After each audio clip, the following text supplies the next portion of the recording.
تدخل من جانب باسيرو، بومبا والانطلاق، لا وجود تسلل، فرصة جول هلالي عن طريق آتير توماس.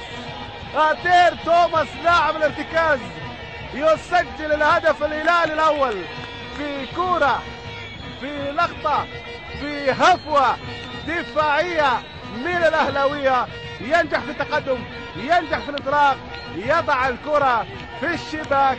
هدف أول لفريق الهلال في هذه المباراة، في كرة كانت خادعة، في كرة انطلقت سريعة، في غفلة من الدفاع واعتماده على بصير التسلل. تقدم تير توماس ووضع الكرة على يمين حارس المرمى عصام عبد الرحيم ليعلن عن أول أهداف هذه المباراة لمصلحة فريق الهلال. التمريرة كانت من هيثم مباشرة في مقتل لعب تير توماس، كرة كما يقول كتاب كرة قدم على أقصى الجهة اليمنى، كرة في الشباك. هدف أول.